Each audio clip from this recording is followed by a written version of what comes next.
Today's episode is brought to you by Maddox's new book, Fuck Whales, Petty Essays from a Brilliant Mind. Order now at Amazon, Barnes & Noble, or anywhere books are sold.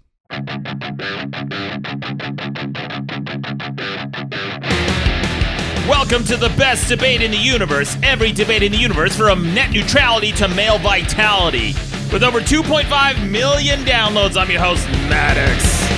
With me is the Sergeant of Swag, Mikey Bolts. Hi there, Maddox. Audio engineer. And as always, the Maharaja of Moderation, Rucka Ali. What up, doe? Welcome back to the show. Guys, we've got an exciting episode. We've got the new format of the show, which you'll find out later in the episode that people voted on. And we'll find out what the results are, if people liked it or not. But first, I want to introduce our guest this week. It's Rob from Cyanide and Happiness. Rob, welcome to the show. Oh, thanks for having me.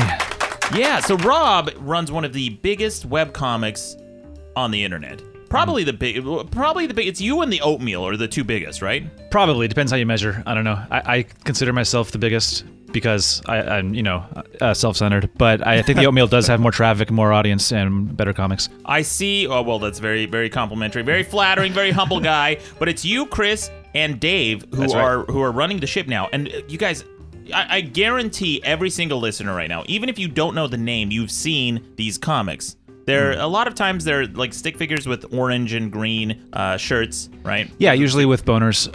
They hang out, they get up to shenanigans, and they're all over Facebook. So even if you haven't heard the name Cyanide and Happiness, you've probably seen these guys on some kind of email forward from your grandma or some kind of Facebook post. Yeah, absolutely. You've been doing this since 2004. You have 3 seasons of your cartoon, the animated show. Oh, yeah, 3 seasons on Verve. You can check them out. Right, and Joking Hazard is the card game, which, guys, is the second most successful card game on Kickstarter history with over $3.2 million in funds raises.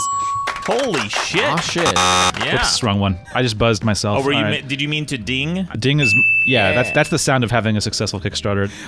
And we should also mention our own Rucka in studio was on the Rubin Report recently. Yeah. That's super exciting. Oh, yeah. We're going to talk about that a little bit more at the tail end of the show, as well as all the projects going on with Cyanide and Happiness. Lots of exciting stuff going on. A new Kickstarter, too, for a game, which we'll talk about in just a moment. But we should get on to the debate this week, which is genetic modification for humans ethical? Is it ethical to modify humans, especially with regards to removing illnesses and that sort of thing? Now, it seems like it may be a cut and dry case, but it's not, because we're going to have a debate this week. As always, we have my Maharaja of Moderation, who's going to be moderating this debate. Let's hear his buzzer. And Rob, let's hear yours. Wrong! Mikey Bolts, let's hear yours. Trigger.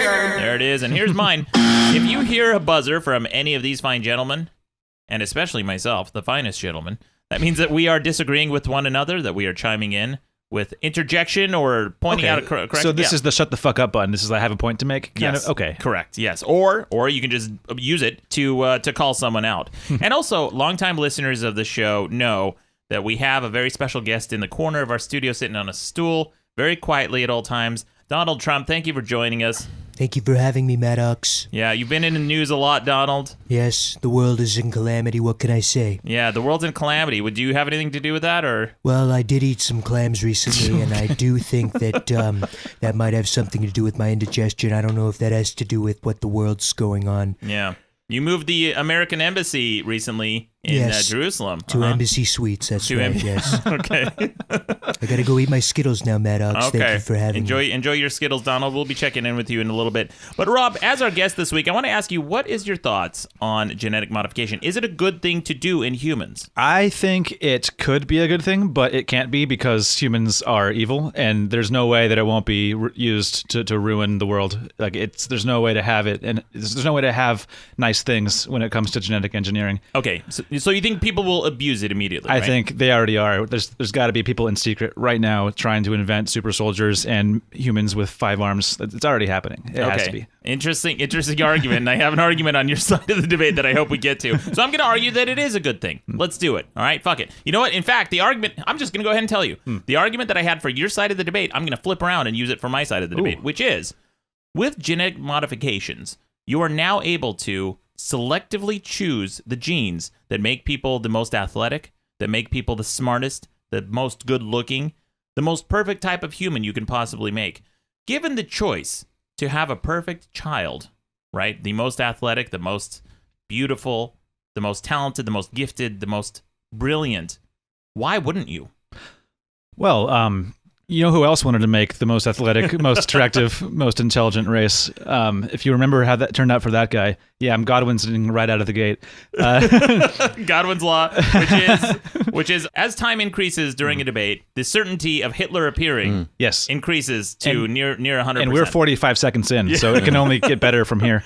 I think, yes, it could be used to cure cancer. It could be used to make people smarter, but only rich people, obviously, because it's not going to be cheap to do this. So if you're going to have athletes who are coming from billionaire families, it's going to be used as a tool to make rich people richer in that sense. And also, I mean, if you can start changing humans, what's going to stop you from doing really fucked up stuff? You know, what's going to stop you from, you know, using it to hurt humans? What about secretly injecting people, you know, and fucking up their kids? Yeah. Okay, Rob. Great argument here. Except I got a little counter argument called humans don't want to fuck themselves over. Yeah. Wow. How about that? You must be just showing us your debate skills to have such a meritocratic thing to say. Oh yeah, you think that there's merit in what I just said? Absolutely. Yeah. But tell us why. That humans don't want to fuck themselves Yeah. over? It's because it doesn't benefit anyone. Oh my gosh, where's this Maddox coming from? Amazing. Rucka thinks I don't understand his philosophy and his point of view, No, but I do. you're anyway, go ahead. Yeah. Yeah, let's hear your brilliance. Okay, so humans, in an effort to make humanity better, I think will only use this to solve diseases and solve problems and make humans' lives better. Like, why wouldn't you? If you could eradicate cerebral palsy or Down syndrome or any of these things that affect us, why wouldn't you? Well, I mean, people like to help themselves, but not other people. So, I mean, to turn that around, if you were at war with a neighboring nation, why wouldn't you want to give all of their babies cerebral palsy if you hate them that much? Like, why wouldn't it be used for evil by bad governments and bad people? So you think that maybe scientists may create a genetically modified strain and introduce it into a population of our enemies? Just stick it in the water supply, you know. Well, on that note, why wouldn't they just create a genetically modified strain that gave them intelligence? And with that intelligence, maybe they'd be more sympathetic and empathetic to our cause. They would be, you know, they would turn and work with us. I mean, that's fair. Yeah, it's really fair. Good point, Maddox. 1 point to you, I suppose. But inevitably, you know, someone out there is going to, it's like nuclear warfare. Like someone out there is planning to use a nuke somewhere right at this second. Right. And nuclear power is incredible. It's amazing. It's an amazing invention. But it will inevitably be used to like destroy some large group of people at some point or fuck over somebody at some point. Now, I like to throw to Mikey sometimes because Mikey, I feel like, has a fairly neutral, I would say more standard point of view, Mikey. So given the choice, if you had the ability to genetically modify your offspring so that they could be the superhuman that we all aspire to be, you know, the most good-looking, the most athletic, the smartest, would you exercise that option? The issue that I have with it is I would be raising a kid that is perfect, and he would realize how much lamer I am than him. Yeah. And more so than any kid would, you know what I mean, with their parents. But I think you have to be a nerd in order to get ahead in life. You got to be in band. You have to get your brain going that, you know, early in life. The kids who aren't doing that stuff, who are just good looking and are just like whatever, they're not, you know, getting the development they need at that age. They're not getting stuffed into enough lockers to develop as a person. Yeah.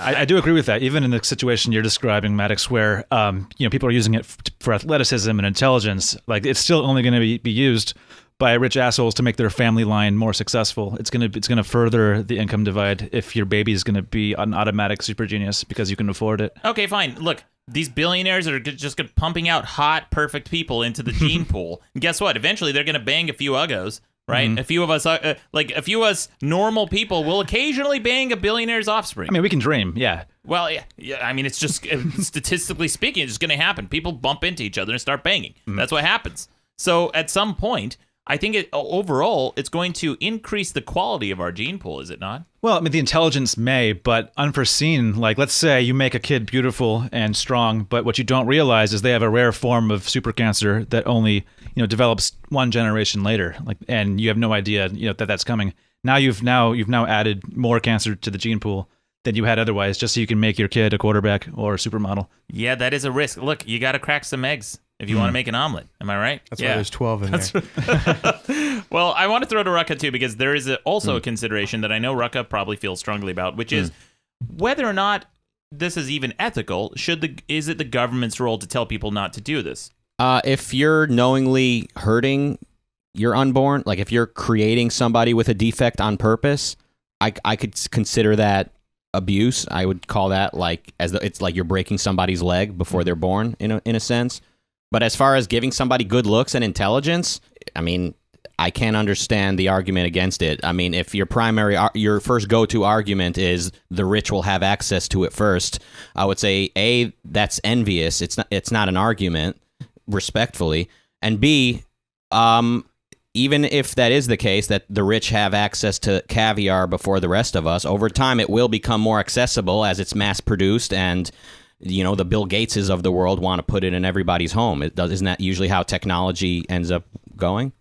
That is true, but I don't want to divert too much, but it doesn't solve the problem of like the child's choice in the matter too. Like maybe this kid doesn't want to be a quarterback; he has no choice in the matter. Maybe like what's the difference between making your kid a 6'5" beautiful man versus making him look like Shrek if he has no choice in the matter either way? Ooh, that's a good point. That's an interesting point. I guess I would say, so currently we have a situation where nobody has a choice anyway. And a kid might tell his parents like, Mom, why did you bang Dad? He's ugly. You made me ugly. In a sense, we have some control about what genes we hand our kids. In this case, we're saying the kid might not want to be tall and good looking. The fact that the parents gave him this life that he didn't necessarily want. I guess that's a point. It's an interesting point. Right? Yeah, it is an interesting point. So, point. Maddox, what can you say about this? Yeah, squirreling around it. What's squirreling around it? I'm saying, it's an interesting point. It is an interesting point. When it comes to these nuances, at a certain point, I do need to defer to the legal scholars and say, what's fair for what should parents have control over when it comes to their kids? Should they have the access to even give their kids good looks? That's an interesting question. We apply our existing legal philosophy to this new situation. It's a fair point, okay? It is. But you asked me, no, I agree. do I think the government should be involved in this? I would say, well, it depends. When the parents' actions affect the kid, then we need to ask these questions. It's a fair question. It's not easy. Who got triggered? Real quick.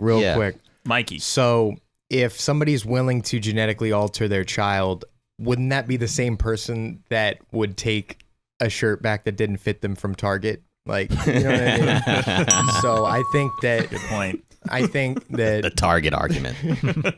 Always bringing that one up. But I think that that's another thing, is if you're willing to diss Mother Nature like that, then you might be the kind of person to drop a baby off somewhere. That's true. I know this goes against my whole argument, but we already vaccinate our kids. Like, no kid ever grew up and said, damn it, Mom, I wanted to have polio, and there is a case to be made. Yeah, thank you, Rob. That's a really good point. So I'll give you that one.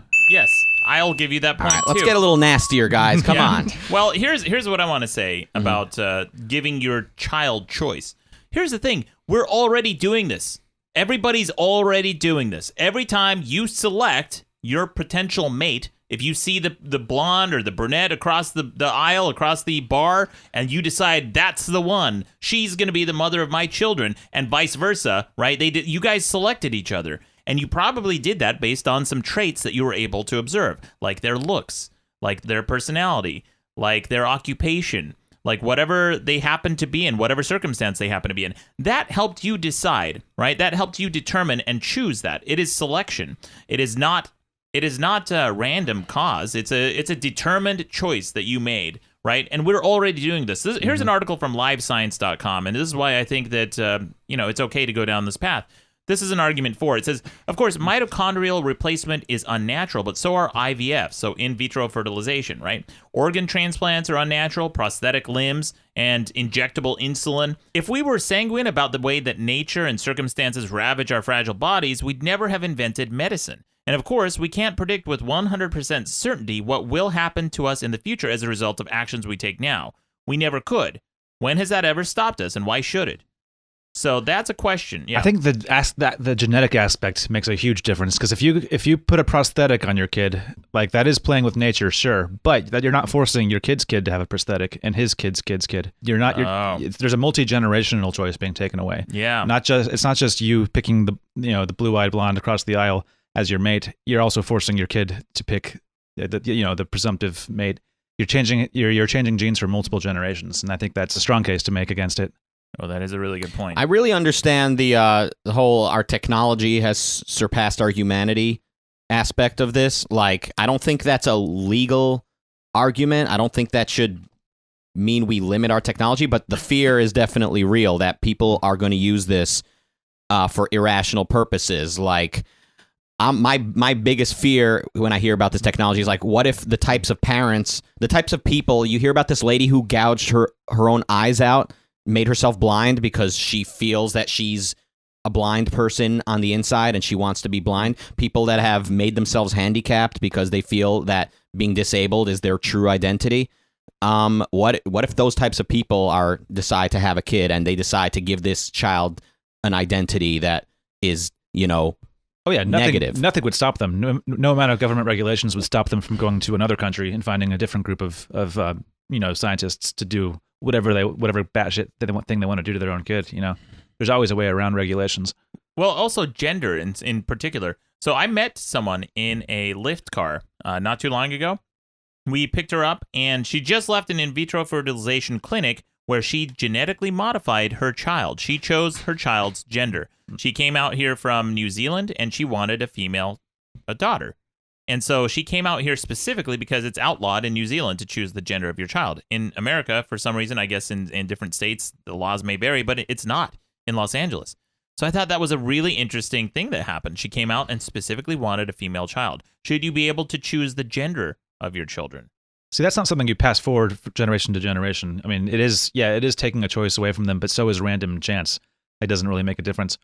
So I think, to that point, sure. If you decide the gender of your kid, I don't think that has a profound effect on a multi-generational Now, chain.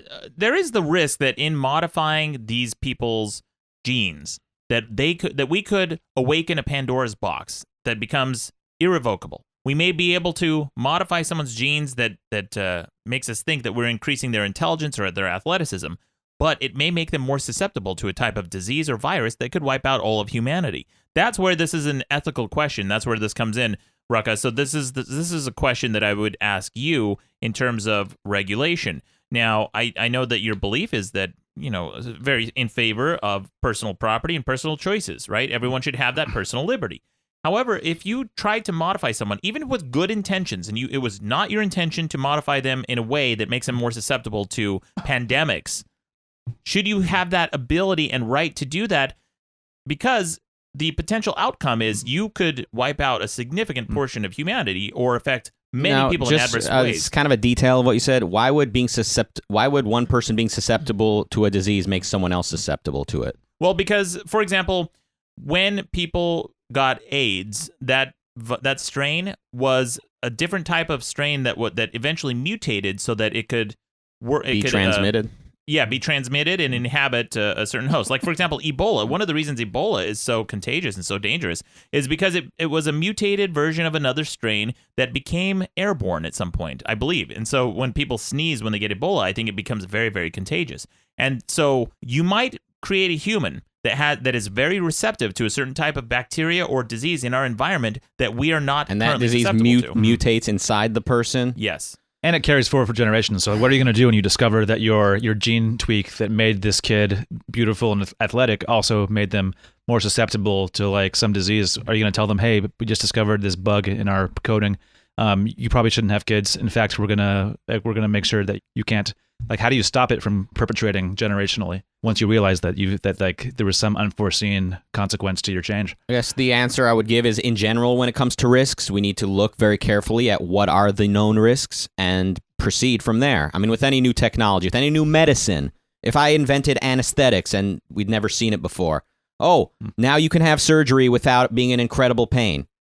Right. You might say, well, I don't know what this is going to do. This could give me AIDS. Yeah. But no, that's a different argument, because that is that there's a baseline for how susceptible we as humans are right now with whatever exists in our environment. We've all adapted to the natural bacterias and diseases and viruses that we are all born with, right? We become adapted and acclimated to this. But if you modify someone genetically, it's unpredictable what will happen. Oh, totally. DNA is so unbelievably complicated. Like you could go in and cure every kind of cancer and then realize, oh, whoops, this one type of cancer we cured actually doubles as a gene that creates this thing that the body needs, and now people are screwed. Okay, so again, with any risk, I would say if there is reason to believe that this might affect people, that this might hurt people, other than the people paying for it, other than the customer themselves, aka the future generation, aka other people unrelated to this whole exchange, there is reason to say the government should need to sign off on it because it affects.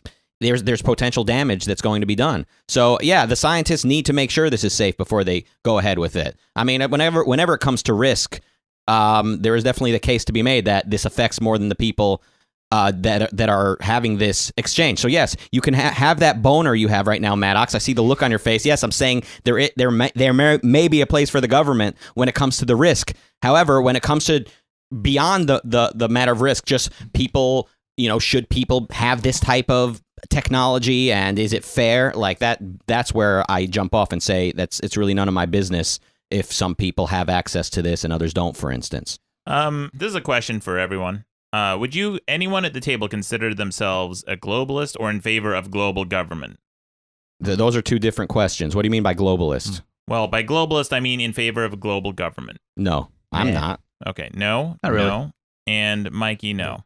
Okay. Well, Rob, this I am, says Maddox. You just may have gutted your own argument. Why's that? I'll tell you why.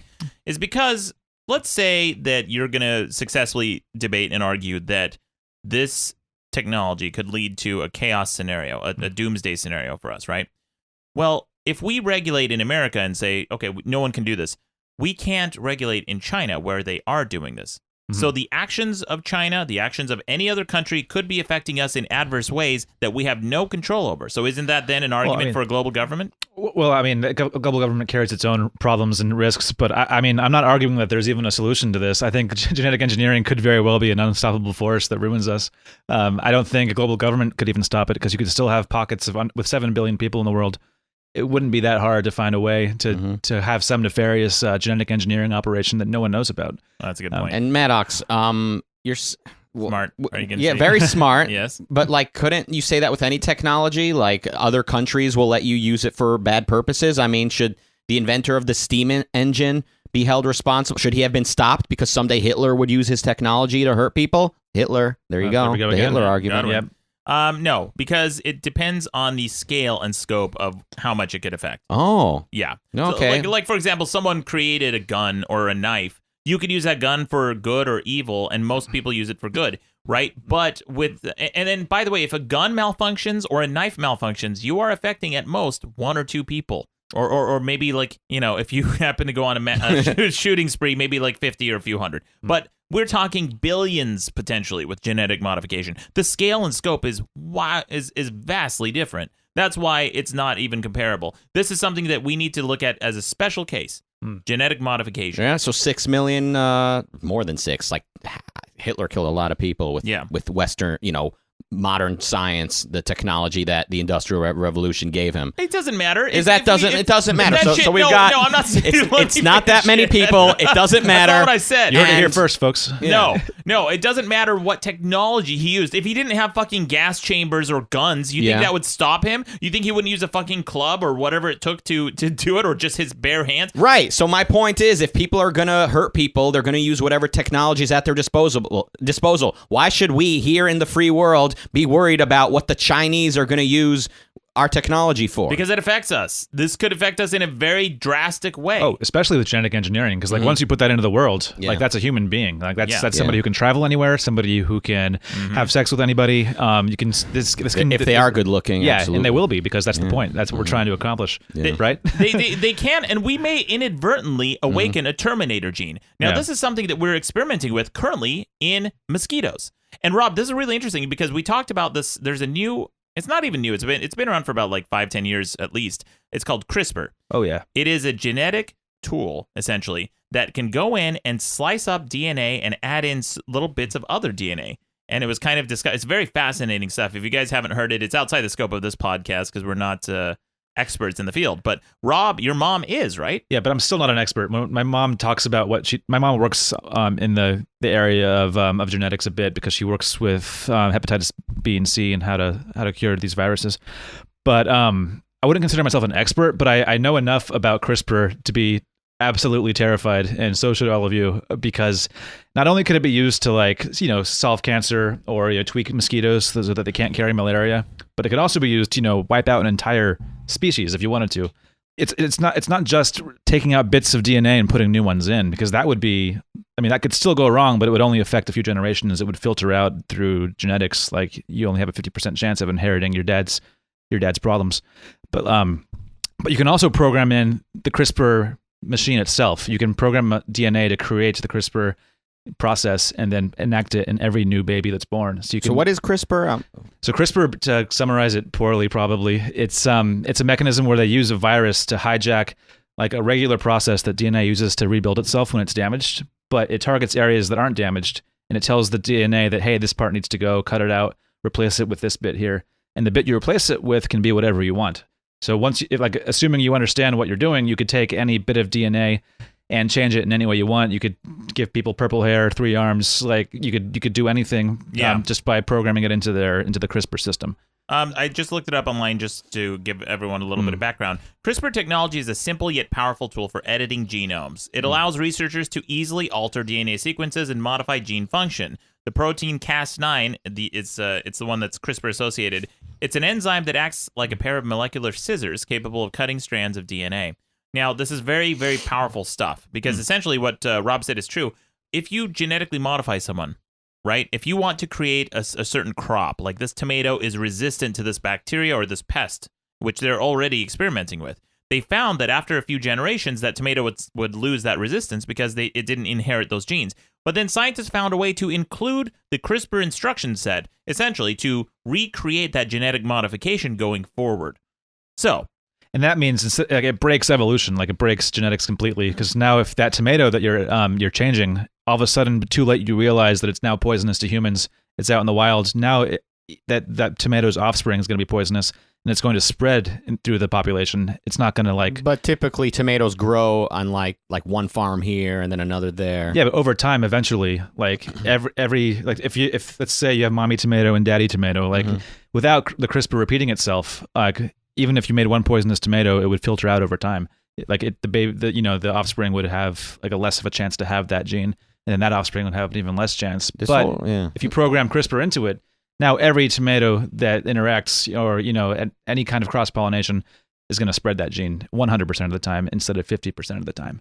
And that's what could wipe out, an entire species. And that's the scary part. And this is the subject of a lot of disputes in agriculture because there's a company called Monsanto where they do create genetically modified seeds, and they have a very specific fingerprint basically for those seeds. And occasionally there was a dispute a long time ago. I think they talked about this in Food Inc., which I thought was a terrible movie, but this was an interesting part.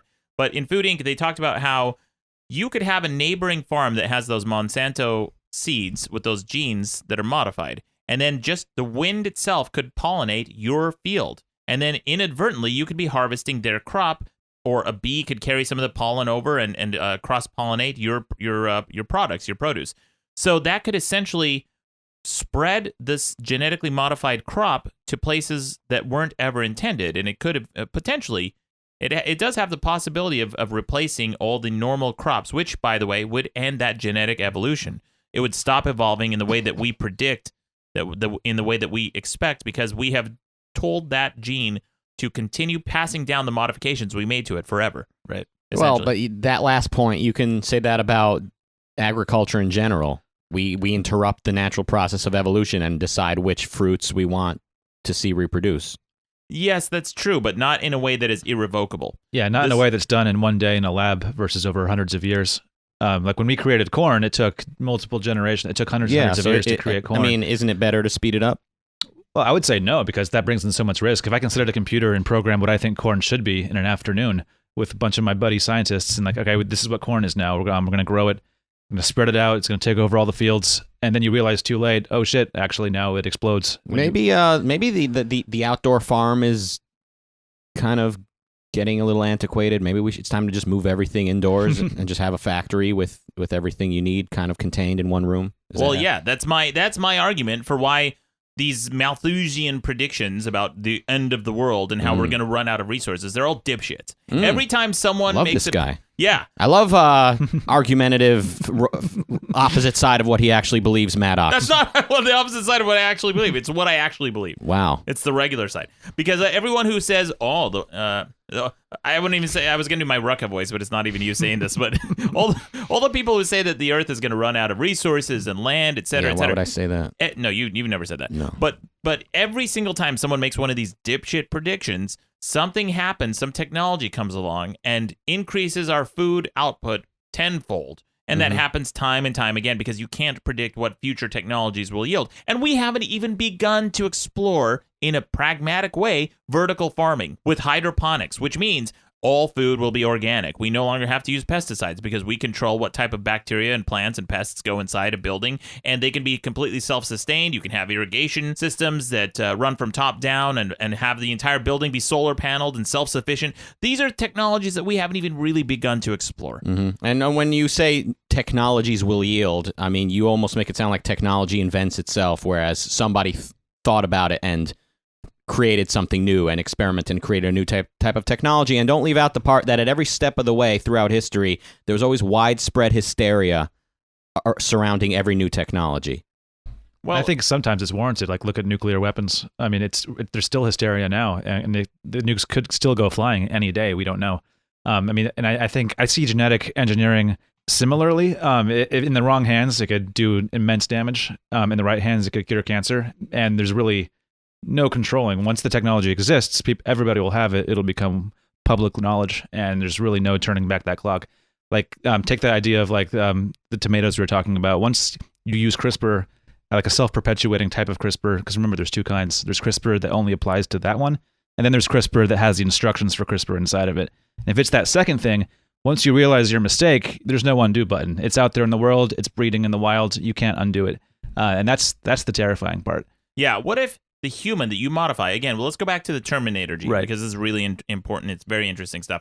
They found ways to modify a mosquito's gene, so that it will terminate after one generation, or it won't go on, or it will be sterile. What do you mean? It'll be sterile? It could be sterile, or they have a Terminator gene with certain mosquitoes where after they procreate, I listened to an episode, I think, of Radiolab that talked about this, where they found that there were two types of mosquitoes in this lab that they were experimenting on, and they could shine a UV light on one, and one of them had this like red glowing thing inside them. And they found that when they modified this mosquito's genes, that after they went out and mated, the mosquito would immediately die. And so they were able to wipe out the population of mosquitoes in cities that they tried this in by 96%. So they would go around to places with cholera or yellow fever and diseases that mosquitoes start to pass on, and they were able to wipe out almost the entire mosquito population by having this mosquito breed with other mosquitoes and then pass on that Terminator gene, and then they would just die. So this death after fucking, this is naturally occurring in some mosquitoes, or they created this? They created this. So they created a mosquito that dies after it has sex, Correct. or whatever it is mosquitoes do. Yes. I'm a little unclear on that. And then they unleash this breed of mosquito that dies after it has sex. So after one generation, you're basically wiping out an entire population. But they die. They die after breeding. Presumably, they would breed multiple times before they die. So I guess it slows down the population. Slows growth. it down. Yeah. Well, what happens is the next generation of mosquitoes that are born are carrying this Terminator gene. So then okay. Yeah. So but now you're worried they're gonna give people a gene that makes them die after they mate? Inadvertently. Okay. What if we accidentally do that? Well, I mean, I don't think there's ever been a case where mosquito DNA mixed with human DNA on accident. I don't know if genes would pass that way, but for all we know, you could wreck the food chain by wiping out mosquitoes. Like, you could destroy, there could be some unforeseen consequence to wiping out mosquitoes as much as we hate them. So I'm hearing a lot of unforeseen consequences, and it can be used to really hurt people before, like to create people with a very bad dysfunction of some sort. Right. Okay. Unforeseen. Well, those are two. There's unforeseen, as in we don't even know what's going to happen, and then there's it can be used to harm people. It can be used. So I mean that second one, I would say that is where the law steps in. You cannot knowingly hurt somebody. You can't knowingly make somebody handicapped before they're born. That is the same as going up to somebody and cutting their legs off, in the way I see it. Well, why not though? I mean, look, some people, especially in the deaf community, there are these videos that float around online about cochlear implants where you'll see them hear for the very first time. And then there's a bunch of people in the deaf community that are basically deaf activists. Yeah, they're wrong. Who say this is not a deficiency, this is not a disability, this is how we were born, and we should stay this way. And they're wrong. This is a horrible thing to say. Why are they They're wrong? free to stay deaf if they want to be deaf, but if you're making the argument that creating a deaf child on purpose is not a crime, it's not hurting somebody on purpose. That's wrong. I don't care what some deaf activists out there say. There is it is objectively an impediment to be missing one of your senses. Well, what if the thing that you are potentially not born with is an extra finger? All right, let's say people with 6 fingers are better piano players, or they have some certain skill or whatever. Among other things, they are they are a minority in our genetic population. They are a minority, and they could make the argument that everyone born without 6 fingers is at a disability, and it should be illegal to pass on genes that make you only born with 5 fingers. Or also, what if a parent wants to give their kid 11 fingers and sees it as a good thing, and then someone else says, no, you're hurting your kid by making them a freak with 11 fingers? These are tough questions to answer. At a certain point, I do need to defer to legal scholars to deal with these little nuances. But when you're knowingly giving somebody a life of deafness, like, that is hurting them. That is. And I would argue that we are, as a nation, we are hell-bent on it being up to us what we do with our kids. Like, just look at homeschooling, look at anti-vaxxers. I think with this technology would, if it existed, the next generation of anti-vaxxers would be the same people saying, it's my right to change my kid's genes however I want.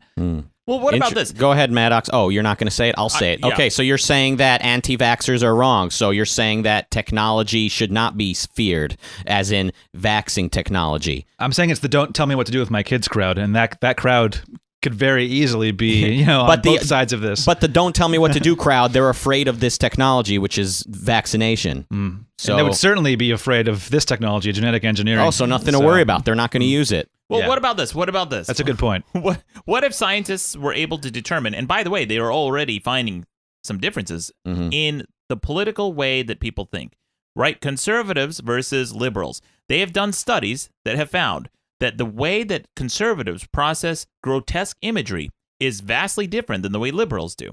Conservatives have a much more visceral reaction to disgusting, quote, disgusting images. Like if you show them any kind of gore, if you show them insects, if you show them grotesque things, they have a much more visceral response. And you can predict with a very high degree of accuracy. There's a test. Am I conservative or liberal.com or something like that. You can go and take this test, and basically it just asks you the following types of questions. I'll ask you guys all around the table, and I'll predict your leanings. I'm not going to predict your political party affiliation, but I'll predict your leanings.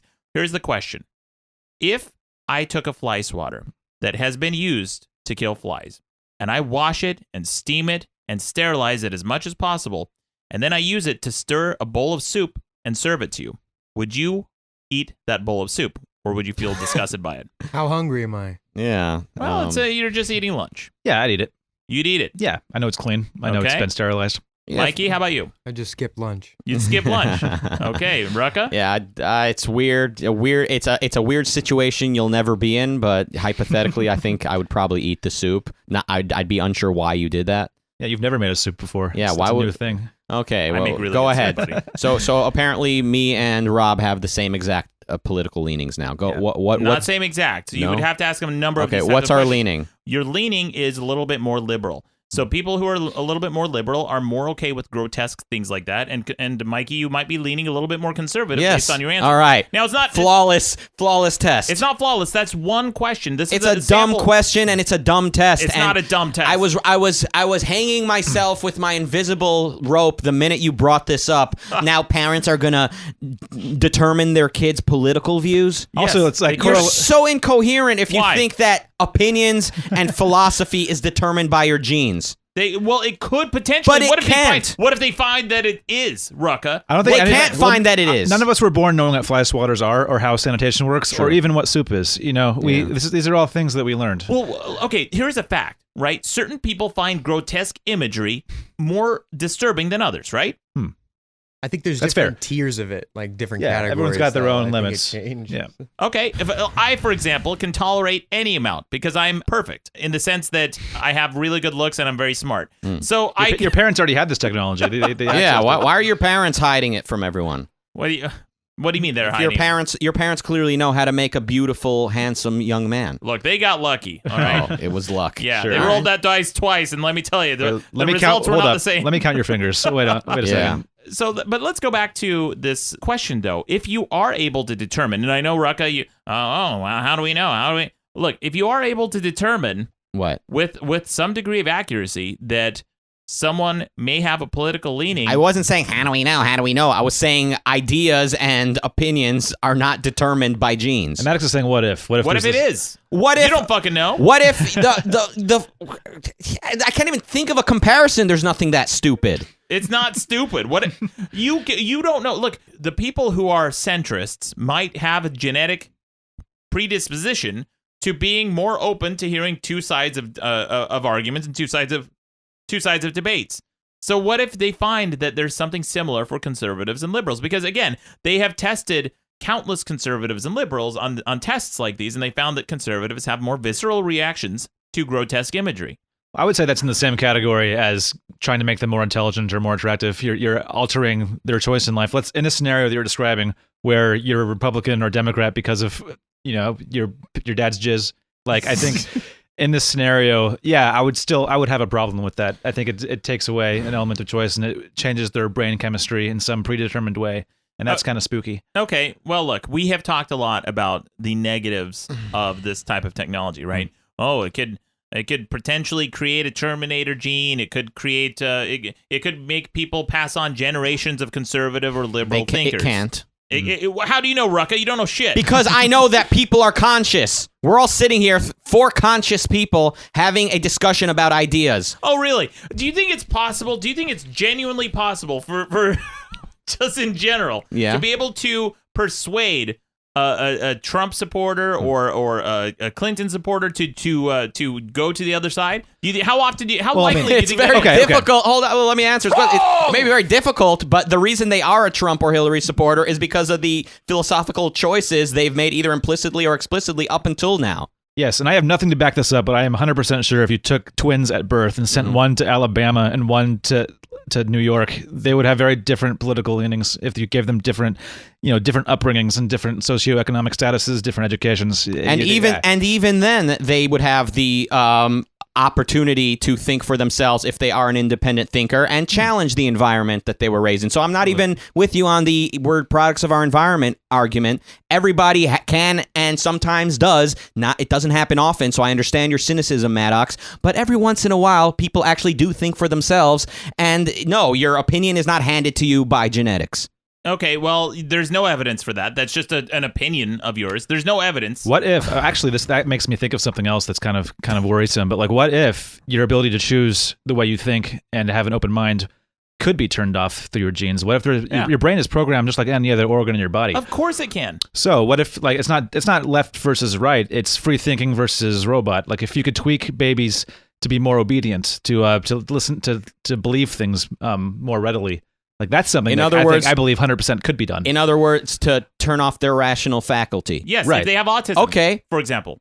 If someone has a certain type I think of autism, as someone who's largely been called autistic by the internet, I'll say an autistic person has a rational faculty. He can still weigh ideas and decide. Depends. Autism is on a spectrum. There could be very severe cases of autism where people are not very functional. There's high-functioning autism. There's different types. There's Asperger's. No, but there's a type of autism that could affect your rational ability to think and control. Okay, so the question is, what Yes. if parents create a kid with missing his ability to think rationally? Correct. That to me is it's like taking away one of their five senses, only worse. Okay, that's fine. And now But imagine a dictatorship forcing, like, creating super soldiers that can't think for themselves. It's not too far off, because we've already talked about making kids stronger and smarter and bigger. Why not just do all of those things except for the smarter part, make them more obedient, and then a few generations later, you've got the Uruk-hai from Lord of the Rings. You have a super army that doesn't give a shit about thinking for themselves. And these people who can't think for themselves because they've been genetically bred not to, they could be more suggestible, and then you could indoctrinate them with whatever political affiliation you want. If you give them, well, then it's not a political affiliation if they have no choice. Of course it is. It's not a choice. Well, if it's not a choice, You can hold someone's gun to their head and ask them what party they support. I and mean, they'll it's tell more you. of a- right. They have no choice. They're being programmed. You put a gun in their hand and say, "This Okay. is what the enemy looks like." Let me just say this: if you create a kid, a child, if you create a person with no free choice, no free will, they're unable to think. They can only follow orders. You've basically created an animal that then needs to be trained. So that's at this point you've taken away from them not only one of their one of their five senses, but even worse, you've taken away their mind. Okay, I'm not saying but you're it's- saying yeah. we can create people that have the same rational faculty as the rest of us, but they will choose to be conservative or they will choose to be liberal. That is impossible. You can't create a conscious human being that you decided will choose Donald Trump over Hillary. Do you think that there's a difference physiologically or psychologically between men and women? Yeah. Well, not in terms of their philosophy, but in terms of their genetics, absolutely. Well, that's important. I because read a the study genetics- that says women I are read a Democrats and fucking men are study, Republicans. All right. Men and women, I think everyone around the table may have seen this study, but men and women process imagery differently, right? Yeah. When they look at baseball players, like they've done heat map scans. This is very interesting, where they can track your pupils and see where your eyes look first at baseball players. Men overwhelmingly, I believe, look at the man's crotch. And women look at his head and chest first, and then move down to his crotch. Yeah, because women are attracted to men with minds. No, that's okay. Great, scientist I want Rucka, a smart- science corner I over want a here. smart baseball player. So anyway, what's your point with this? The point is Yeah. that men and women have psychological differences. Conservatives and liberals Oh. process information Oh my differently. You God. cannot deny, dude. You can do this test of asking people gross things. Listen. like if you had just smashed your a spider on the table with your bare hands, right? And then without washing your hands, and you ate a sandwich, would that gross you out? Totally. You would be grossed out, Rob. I'd be How about grossed you, out. Mikey? Yes. Donald, how about you? No. You would. I didn't even catch the full question. Probably I would. Whatever he said, we You apparently are the smashed- same. You smashed a spider, Spider. and then without washing your hands, you ate a sandwich. Would that gross you out? No. It wouldn't gross you out. I mean, what is this? A fucking tarantula? A giant Yeah, fucking... is it still stuck to your hand while you're eating Yeah, the sandwich? and- Let's say it's a what- tarantula. Yeah, let's say it's a big one. That's pretty fucking gross. Yeah. What's your point? The point is that conservatives and liberals think differently, Oh and my you God. may be able to. This guy you is may be able to he is select allergic that. to facts. I'm not. I deal allergic. with this shit every day. Oh my God! Listen, do you have your current opinions?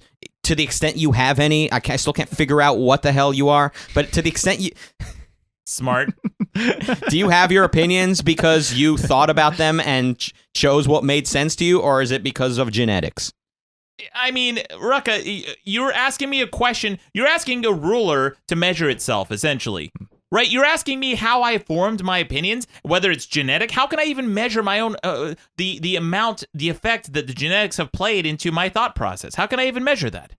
I mean, you can measure that. I think, like, if you take twins that are separated, they do studies. Twins separated at birth, they turn out very similarly in a lot of ways, but they also end up, very different. It's nature versus nurture. It's the oldest debate in the book. It's nature and it's nurture and it's individual thought to decide what do I agree with and what do I not agree with. You're taking that for granted, that individual thought is just a given. Like people exposed to the same information could come away with two vastly different conclusions. Exactly. That's my point. Every person has free will to decide what they agree with and what they're going to act on, what they're going to believe. Well, okay, but so that's no, a big assumption about free will. Your politics are not determined by genetics, okay? I know you read a study somewhere. I do agree with Maddox that your politics could be indirectly. You know, if you have the type of mind that isn't receptive to new information, or you don't have very good critical thinking skills, like that's something you can measure from childhood onward. Like that's not necessarily something you pick up in college. Like if critical thinking skills, you can pick them up, but if you're predisposed to just not give a shit or think about things clearly or laterally, I think people are much more. I think people are much more a blank slate when they're born. I think thinking critically can be taught to a child and should be taught to a child. I think that's what education used to be about. Maybe it can someday again be. Are you with me on this? Yes. Okay. So people can choose to think critically. Yes, I agree. If some people, they were never taught to do it, they're surrounded by irrational people their whole life, they may never actually think critically, and then it just becomes of which picture reaches them first, which groin or chest do they happen to look at first that determines what opinion they have. Okay, I mean, to take your side for a second, because now I'm thinking about it more, I'm kind of agreeing, because like, would you agree with me that being stupid versus smart has a genetic component? Depends what you mean by stupid and smart. Just in general, take the stupidest person you ever met. Do you think it was because he wasn't raised right? To me, a stupid person is someone that doesn't think, is not thoughtful. Well, yeah, but you're answer the question. Avoid. No, because we need to know. Do you mean someone who has low capacity or someone who chooses not to think? A few moments ago, we were talking about genetically engineering people to be smarter, and we all kind of agreed that was possible. So I think there's an understanding that like you can be stupid or smart based on your parents.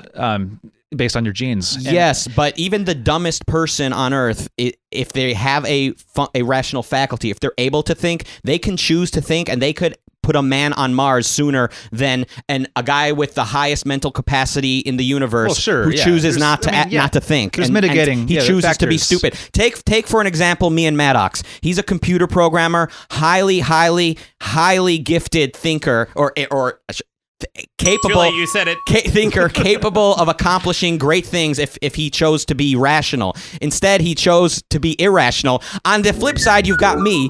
What? That's not a straw man. Yeah, I said you were irrational. That's an accusation. It's not a straw man. Okay, fine. On the flip side, you've got me, someone who has been often considered to be mentally limited, a guy who clearly has very low IQ, but who's thoughtful, who likes to think about things, who recognizes his own rational ability to think, and has chosen, therefore, to choose all the correct opinions, and has done so. But look, here's the point I'm trying to make. Yeah. If being stupid versus smart does have a genetic basis, and if you accept that as a fact, and then you also accept, I mean, this is a much more controversial subject, is there a correlation between being stupid and smart and being Democrat and Republican? And I don't want to comment on it because I don't want a bunch of angry tweets thrown at me. But if you accept both of those things, then yes, Maddox is correct. You could program someone's brain to be more inclined to be liberal thinking. If you look at history, we've got geniuses on every end of every political question, every spectrum. That is true. And you've got stupid people in every camp. So it really is a matter of which ideas do you find to be true and agree and build upon versus just the genes you're born with, which has no bearing on what you do with your life. And you're an example of that, Maddox. You just contradicted yourself. How did I contradict myself? Because you said that it determined your political leanings is determined on what ideas you're exposed to, right? Your ideas your ideas you agree with and make sense to you that you choose to think about and accept. Okay, but there are objective facts about reality. First thing you've said that I agree with, yes. Okay. There are objective facts about reality. Thank you. Say it again, I'm getting wood. Two people could look at the exact same facts and exact same observation and come away with vastly different opinions, which means it's happening right now. I'm looking at reality, and he won't even admit that there isn't. Because reality is interpreted. That's the problem. And let me ask you this, Rucka. You keep harping on this. Do you think that anyone chooses to be stupid? I think some people. Okay, I'm gonna struggle to word this, and you're gonna make fun of me because I'm having trouble saying it. Everyone can and should be an independent thinker. Okay. However, in an environment where critical thinking is barely taught at all, you're going to see a much lower rate of that. However, everyone does have that choice, but you'll see it much less often in a culture where irrationality is the norm. That's why ideas are important. And in a culture where the smart people of the world, the highly gifted thinkers such as Maddox, are embracing irrational ideas such as, hey, nobody chooses what they think. Nobody can choose what they believe. Men and women have different ideas because they're men and women. Then I don't.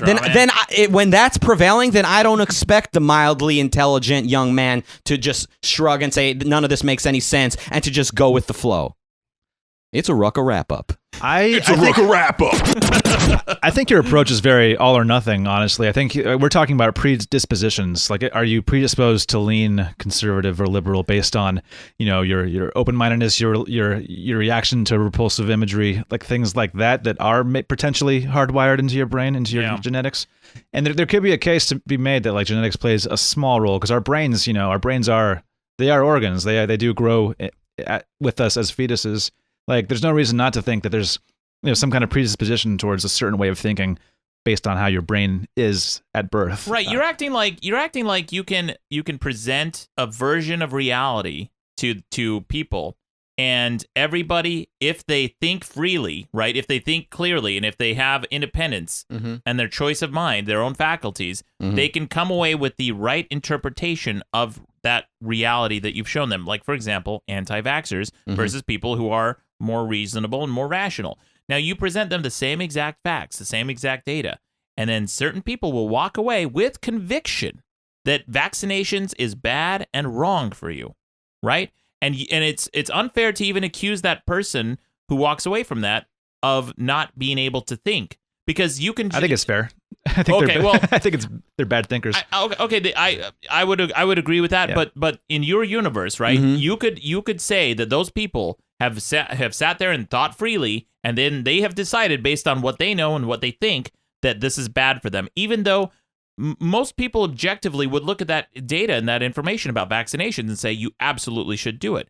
So you're presenting these people with the same facts, and then they're coming away with drastically different opinions on them. Okay. And I think that genetics may have something to do with that, the way that they think. Even if somebody thinks about it critically in today's environment, they may not realize they have implicit biases, such as distrust of the pharmaceutical companies that are selling these vaccinations, such as a general doubt about the nature of reality when they're listening to guys like Maddox. So even in today's environment, even people who think they're paying attention and thinking can still end up being anti-vaxxers, because that's how little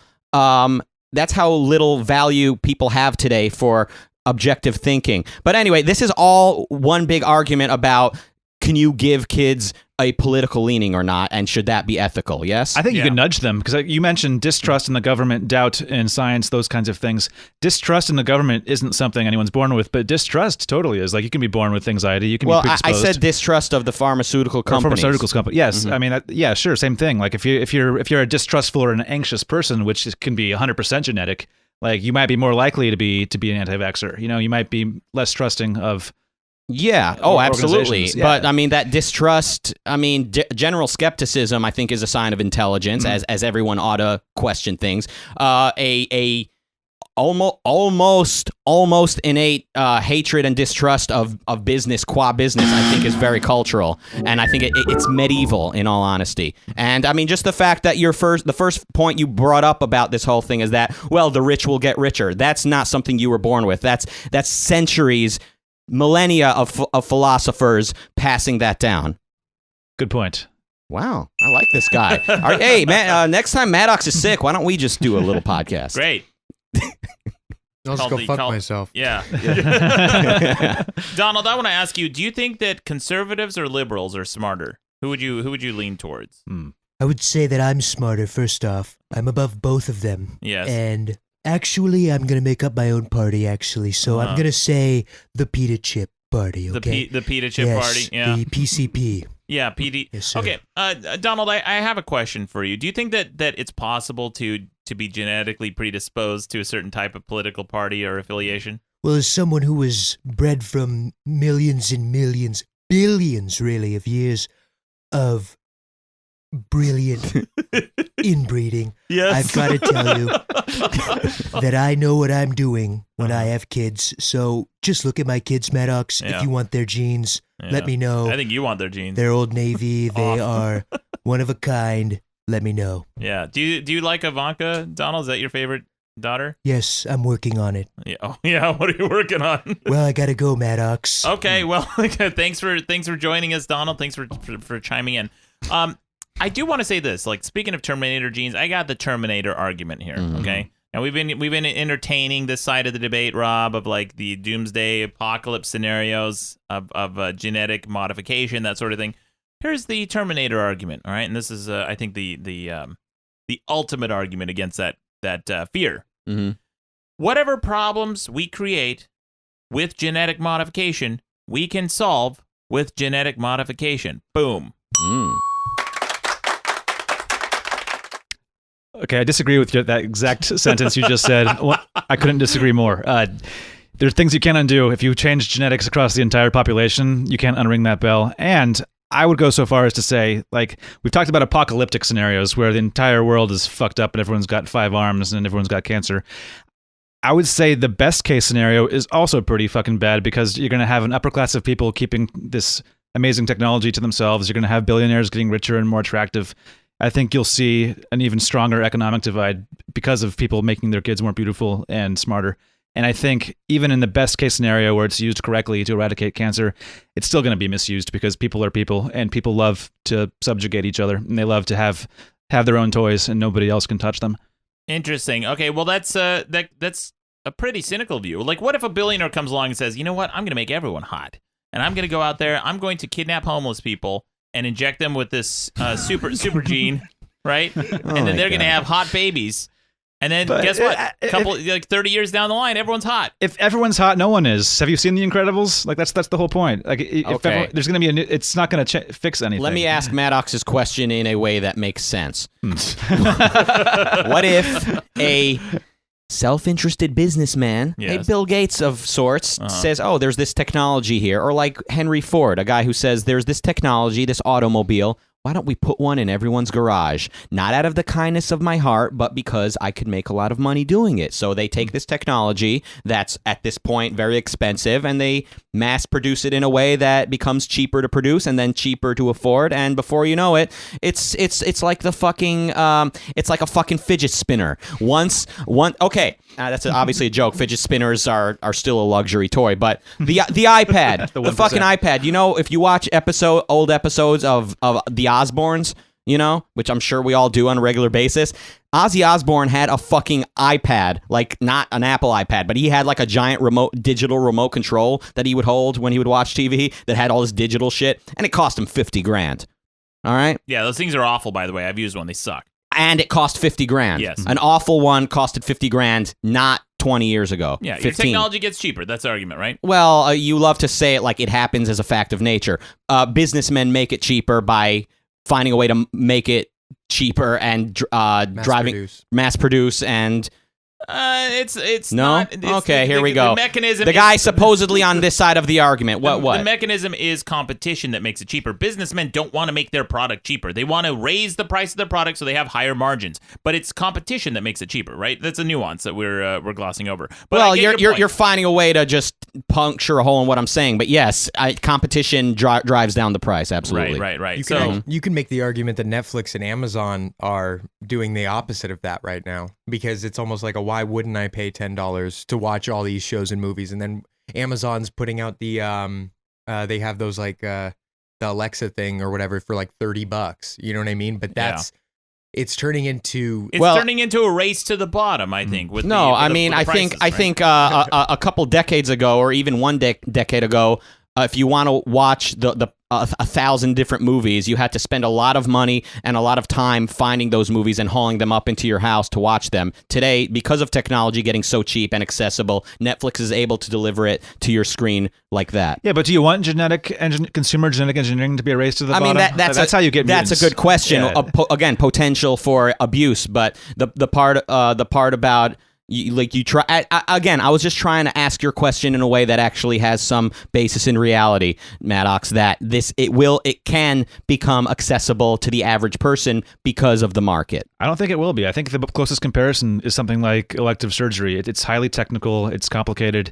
which means it's always going to be expensive. What's elective? What do you mean? Like cosmetic surgery. Anything that is like tens of thousands of dollars because of the people and the hours involved. There's no, like, I feel genetic engineering, there's no way it's going to come down in price. You're not going to find it in your Walgreens. Even with cosmetic surgery, the cost of it relative to the past, as well as the percentage of the population able to afford it compared to the past, and when I say the past, I mean the past, going way back, it's astronomical how accessible it's become today compared to the past. So yeah, Well, let me go ahead. I will say this with making genetic modification accessible to the masses. I am 100% absolutely opposed to that. Absolutely Opposed to what? Against making genetic modification available to the masses. Then who gets to use it? I think that the only people who get to use it are scientists after a committee of people, our most learned men and women of society, determine Philosopher kings, if you will. Well, I think that it's really important not to fucking mess with this shit. You shouldn't have someone who says, "Oh, hey, we can, come on down my genetic shop and we can fix you up. We can give you new eyes or better eyes or whatever it is, whatever you want." Genes are us over in Glendale. Yeah. If you want steel skin, we can do that. We can fucking mutate you, right? Yeah. I don't think it should be accessible to the general public. I think that it should only be a small collective of scientists, and then they are only allowed to modify whatever it is that after people and ethicists and scientists and philosophers as a committee have sat down and thought about the repercussions, and then very carefully and selectively, piece by piece, decide what genetic modifications we should allow and disallow in human society. Who chooses this committee? Yeah, though? who How is who it appoints formed? them? Government.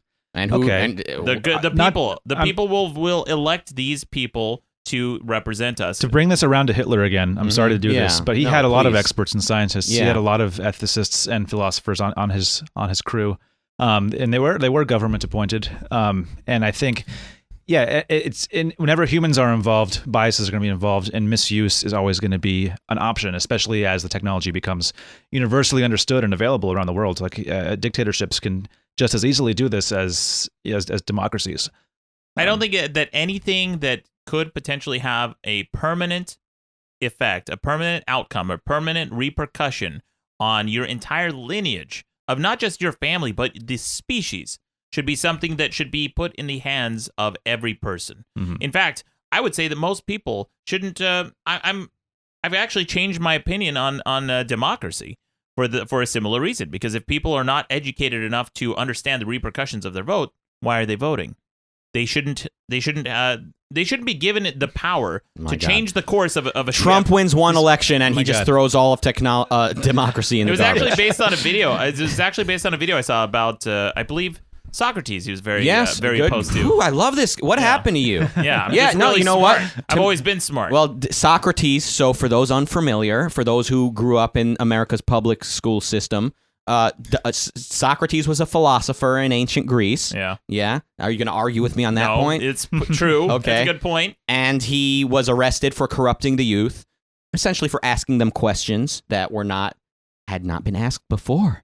Yeah. Kind of like I do here every day. You ask very, very rote questions. Oh, shit. Yeah. I don't even know what rote means, but I'll take it as a compliment. And he was arrested and he was given the death penalty. And it is said that Plato, his student, snuck into the prison and said, "Hey, we can sneak out. Let's get out of here." And Socrates said, "No, the people chose to execute me, and democracy is what I believe in, so I will choose to accept their verdict." And then he went into the execution chamber the next day and drank the hemlock. What an attention whore. He drank, absolutely. He was the first, the girl who ate her own tampon. He was the first Giovanna, whatever her name was. Anyway, it's an obscure meme. I'll look that up later. Yeah. It's a rucker wrap-up. So yeah. Democracy with no underlying principles, just unlimited majority rule. It's like, here's the easiest example. 3 people are on an island. 2 people, they vote to cannibalize the third. There you go. There's unprincipled democracy. So I'm actually making your point with you. Oh boy. I get we're on the same side of the debate here. I don't like But that the just example. kills you inside. No, no, it doesn't kill me inside. But No? I don't like the examples. The example I was going to give, and maybe it was Aristotle then, not Socrates, but he was basically making an argument against democracy by saying such. And by the way, this applies to genetics for the same reason.